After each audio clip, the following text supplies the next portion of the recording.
sobre a pessoa do Senhor Jesus Cristo, falando sobre quem é Jesus Cristo. E por conta dessa temática surgiu no meu coração outros temas.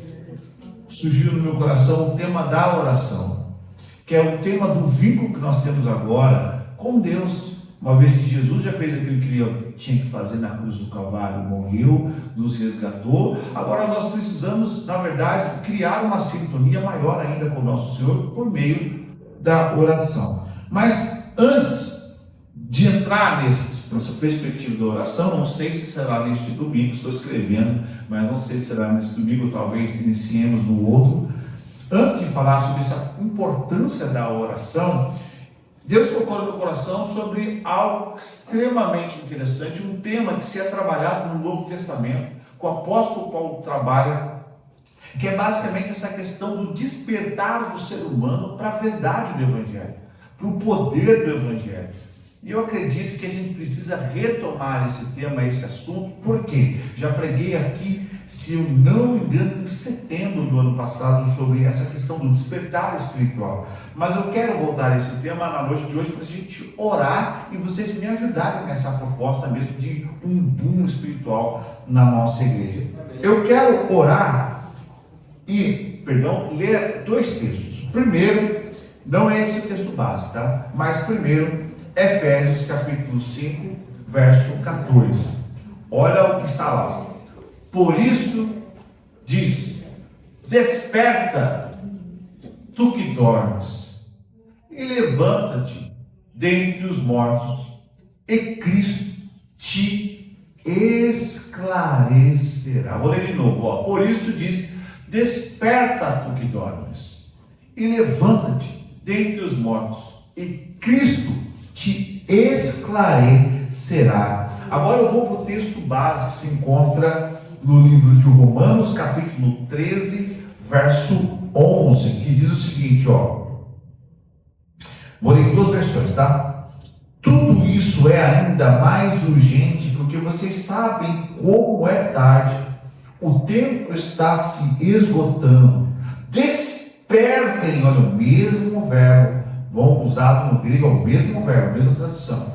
Despertem, pois nossa salvação, está mais próxima agora do que quando cremos no início. Em uma outra versão, diz o seguinte: isto digo-vos, conhecendo o tempo, que já é hora de despertarmos do sono, porque a nossa salvação está agora mais perto de nós do que quando aceitamos a fé. Rapidamente, para a gente orar aqui. Cada dia que passa, nós notamos uma sociedade cada vez mais imersa numa espécie de inércia espiritual. Então, em vez de nós entendermos os tempos e os sinais dos tempos, me deixe abrir um parênteses. Está no meu coração trazer um grande amigo meu aqui, que é o Saulo Riga. Como já conversei com os irmãos, eu nunca vi uma pessoa que manjasse mais, sabe, de escatologia do que o Saulo. Claro que a gente conhece pessoas por ler. Então a gente tem lá Duarte Pentecostes, que fez lá o manual de escatologia. Eu tive que ler na faculdade de teologia e outros grandes pregadores estudiosos. Mas assim, pessoa para você conversar, para você ter um tete-a-tete, até dentro da Convenção Batista Nacional, ao qual a nossa igreja pertence, não conheço nenhuma outra.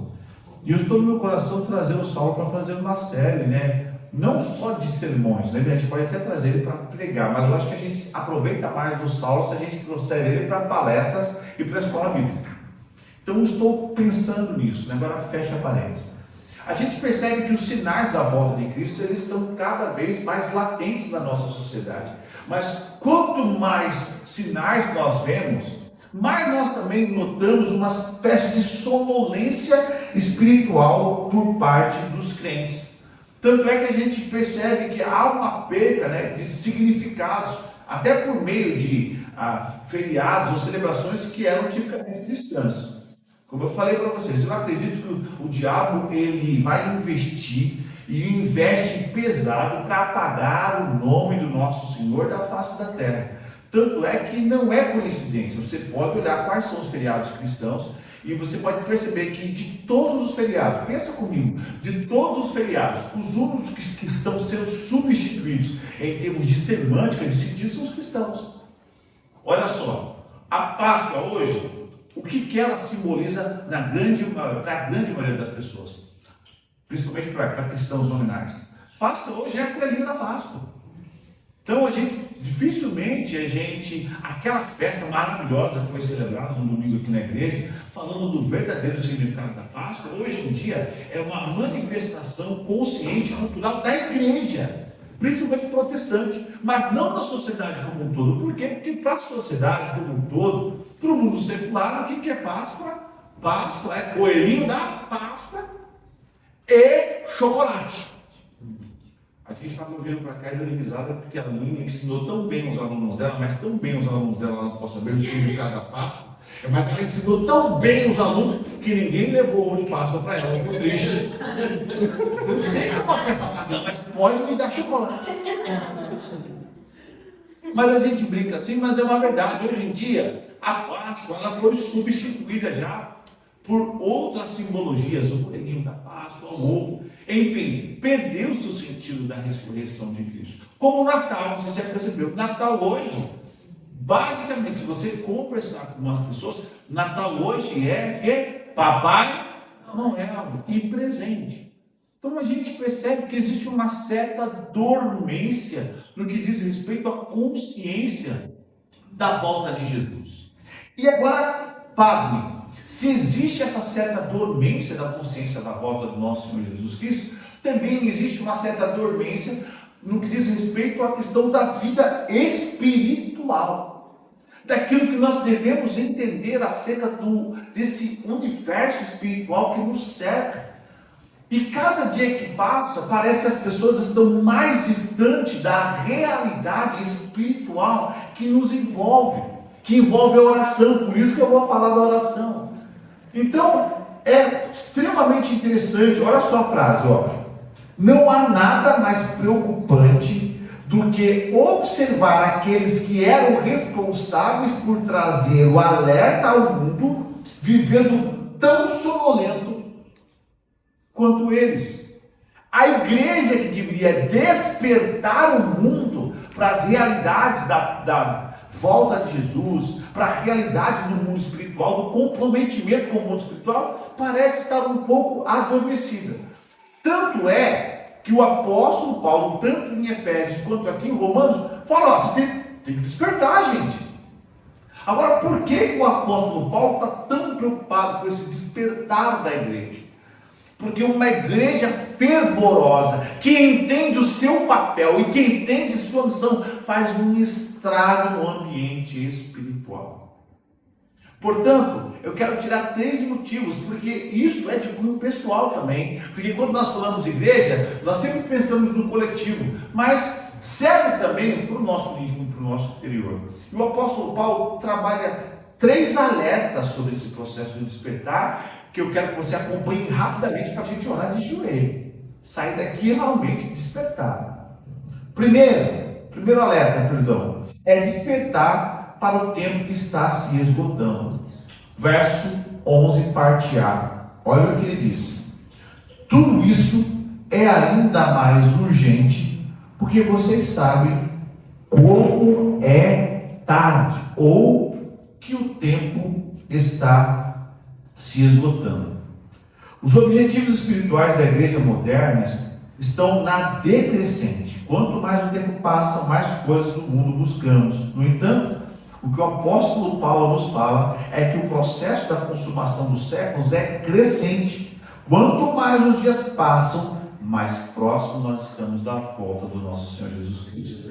Hebreus capítulo 10, verso 37 diz: porque ainda há um pouquinho de tempo, e o que há de vir virá, e não tardará. Conhecendo o tempo, o apóstolo Paulo então falou: você precisa despertar. Por quê? Porque Cristo está quase voltando, está às portas. E é dentro desse processo espiritual, do tempo que está se esgotando, é que eu tenho que confessar aos irmãos aqui, eu fico pensando, por exemplo, nas minhas tias em Minas Gerais. que ainda não aceitaram Jesus como Senhor e Salvador. Eu fico pensando nas pessoas da minha família que ainda não aceitaram Jesus como Senhor e Salvador.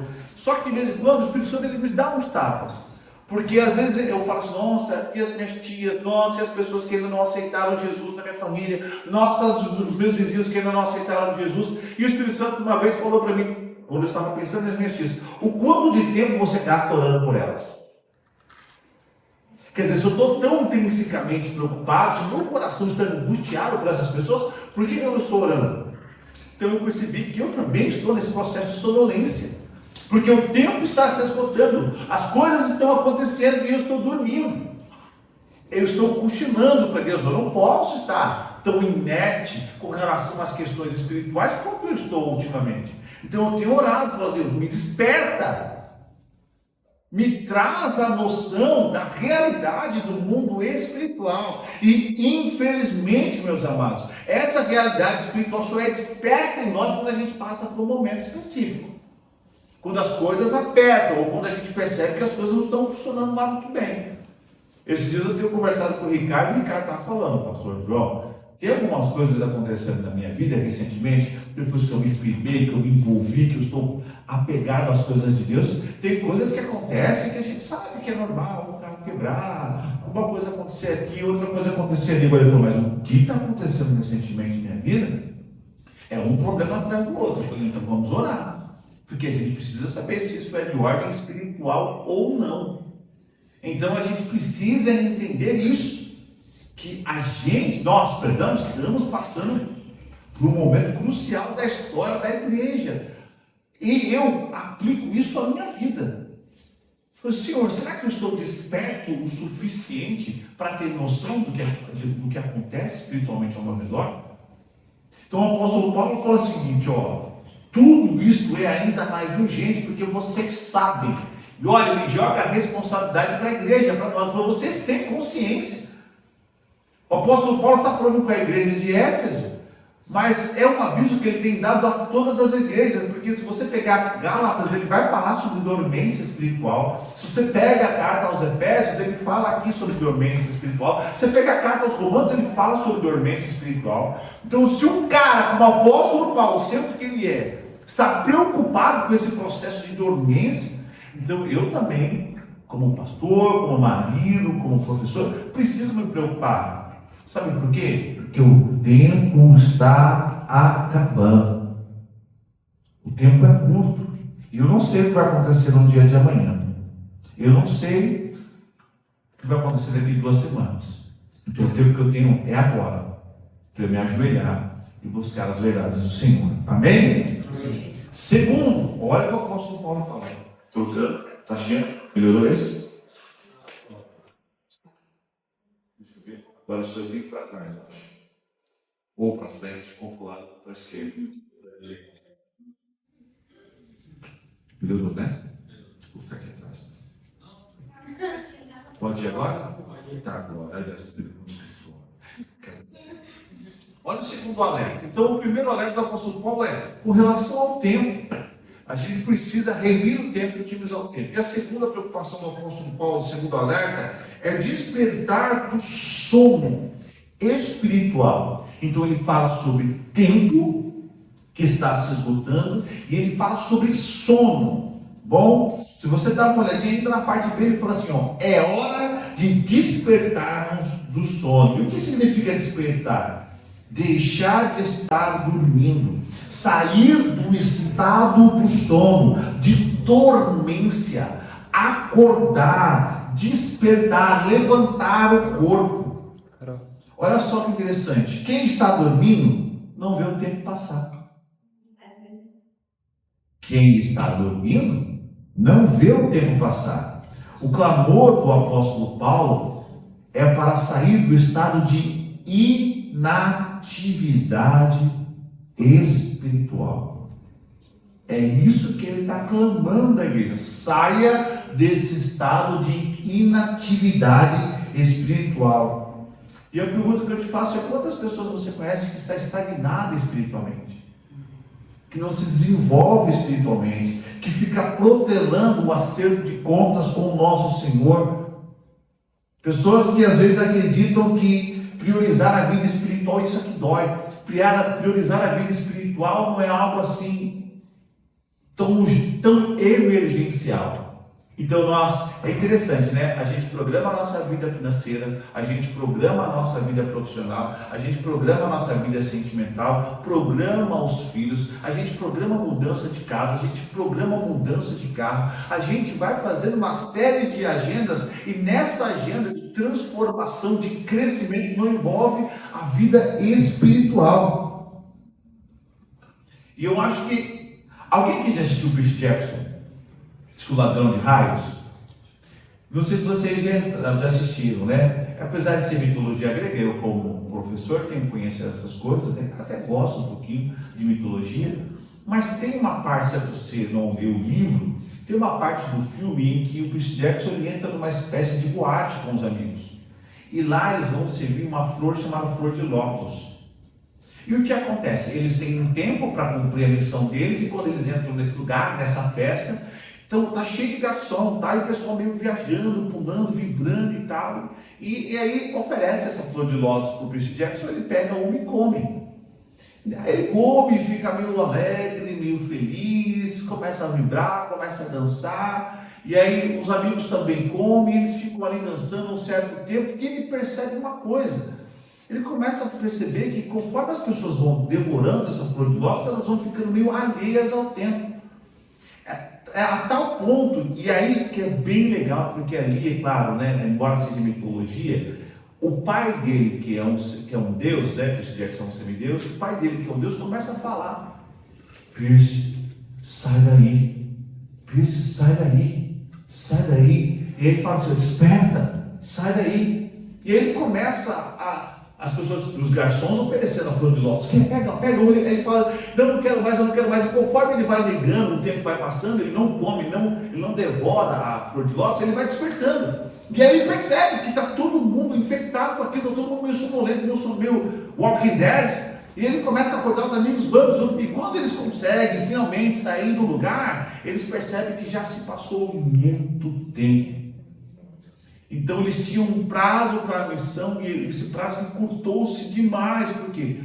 Porque eles estavam entorpecidos. E você sabe que o diabo faz a mesma coisa com a gente. Eu não sei qual é a sua flor de lótus, talvez seja Netflix. Talvez a sua flor de lótus seja lá os seus sonhos pessoais. Não que sonhar com conquistas na vida seja algo pecado, não é isso. Mas é que às vezes tem algumas coisas que nos deixam inertes. Tem gente que às vezes é assim com futebol. Então, a gente às vezes tem alguns processos de entretenimento na nossa vida que às vezes vai adormecendo a gente. E a gente tem que tomar cuidado, porque o apóstolo Paulo fala assim: olha, desperta. Desperta. E não só para a questão desse despertar no sentido de, poxa vida, eu estava dormindo espiritualmente, mas até para as questões da opressão espiritual. Quantas vezes você não briga com as pessoas ao seu redor? O marido briga com a esposa briga com o marido, o filho briga com o pai briga com o filho, e a gente nem sabe se a gente tem uma opressão espiritual, porque às vezes a gente vai brigar e nem sabe por que eu estou brigando, por que eu estou revoltado, por que eu estou tão impaciente, e a gente se esquece de que há um mundo espiritual, que às vezes vai te oprimir, vai tirar a sua paciência. Hoje eu estava vendo uma ministração do Hernandes Lopes falando sobre isso. E ele mesmo sendo presbiteriano, ele falou que ele teve uma experiência na Bahia terrível. De um rapaz que chegou lá endemoniado e que ele teve que passar várias horas. Eu fiquei pensando comigo, professor Hernandes Lopes, teve que passar várias horas com o Santo Eu ia ter que encomendar marmita, hotel, fazer turno, 6 por 1. Se ele teve que passar todo esse tempo, ele conta dessa. Mas ele, no final, a gente estava na inteligência. Mas no final ele fala desse processo, que às vezes a gente não está percebendo. Então, converse com Deus. Veja com o Senhor. Fala: Senhor, desperte meu coração. E a gente vai fazer isso agora. A gente vai orar. Deus, desperte meu coração para as realidades espirituais. Me dá discernimento daquilo que está acontecendo ao redor, próximo da minha casa, fora de mim, dentro de mim. Porque às vezes, queridos, a gente pode estar sendo enganado, Às vezes a gente pode estar sendo ludibriado, às vezes nós podemos estar sendo incentivados, porque o crente, eu vou até lembrar do que ele falou, o crente, ele não fica possuído. Por quê? Porque a Bíblia diz que fisicamente 2 corpos não podem ocupar o mesmo lugar ao mesmo tempo, não é isso? Então o diabo e o Espírito Santo não podem ocupar o coração, a vida do cristão, mas o cristão ele pode ser oprimido. O que é opressão? É oprimir mesmo, de pressionar. Talvez você está sendo pressionado não na sua casa, mas no seu trabalho. Talvez não na área sentimental, mas na área financeira. Ou não na área financeira, mas na área sentimental. Semana passada, eu não vou falar o nome da pessoa, mas eu conversei com uma pessoa aqui e ela começou a chorar. Eu falei para ela, esquece essa questão de olhar a vida de outras pessoas. Não deixa o diabo te enganar. Porque você está sozinha e você acha que você vai ficar sozinha. E ela chorou. Eu falei, confia no Senhor. Entrega a tua vida totalmente a Ele. Esquece essa questão de olhar redes sociais, Instagram, que instigam as pessoas a achar que a vida dos outros é perfeita. Então, assim, não deixe o diabo te enganar. Ore, fique esperto. Amém? Amém. Terceiro alerta para a gente dobrar o joelho rapidinho. Despertar para a verdadeira esperança de nossas vidas. Olha que interessante, ó. Olha o que ele fala. Deixa eu voltar aqui. Rapidamente. Desculpa que eu fiz a bagunça aqui. Ó. Tudo isso é ainda mais urgente porque vocês sabem como é tarde. O tempo está se esgotando. Despertem, pois nossa salvação está mais próxima agora do que quando cremos. Deixa eu te fazer uma pergunta. O terceiro alerta do apóstolo Paulo é despertar para a verdadeira esperança das nossas vidas. Você tem se alegrado com essa salvação? Olha, eu vou te falar. Em um mundo materialista, que faz com que a gente se alegre com pequenos projetos, como viagens, celebrações, festividades, compras, conquistas, se alegrar com a salvação, se satisfazer com a salvação, está cada vez mais raro. E eu não estou jogando pedra porque meu telhado é de vidro. Mas às vezes nós encontramos mais satisfação nas conquistas materiais do que nas conquistas espirituais. E às vezes nós não percebemos as bênçãos que nos cercam por conta da vida espiritual. Eu estava conversando com o Davi ali agora. E o Davi falou, né, da alegria do momento da nossa igreja que a gente está vivendo. E ele falou uma coisa que é interessante. Ele falou, a gente não pensa, né? Poxa, nós temos, claro, um ano na maneira de dizer emancipação. E já foram 5 vidas batizadas na nossa igreja. Então, isso deveria alegrar demais o nosso coração. Porque a salvação é o maior bem que nós temos. E às vezes a gente não se alegra. Salmo 146, verso de 3 a 5, diz o seguinte, ó. Não confiei em príncipes, nem em filho de homem, em quem não há auxílio. Sai do espírito, ele volta à terra. Naquele mesmo dia, perecem os seus pensamentos. Quer dizer, às vezes a gente tem uma conduta da vida, se alegra com tanta coisa material, mas a vida é como um vapor. Fica de pé. A gente vai orar agora. Que eu não sei quais são as áreas que você acredita que estejam mais dormentes. E você veio aqui nessa noite para poder despertá-las. Eu não acredito em coincidências. Eu acredito que Deus trabalha temas específicos para aquecer o nosso coração. A gente vai orar agora para pedir a Deus esse despertar. Então, fique à vontade, a gente tem aí um bom tempo para você orar, um bom tempo para você apresentar as suas áreas. Sabe por quê?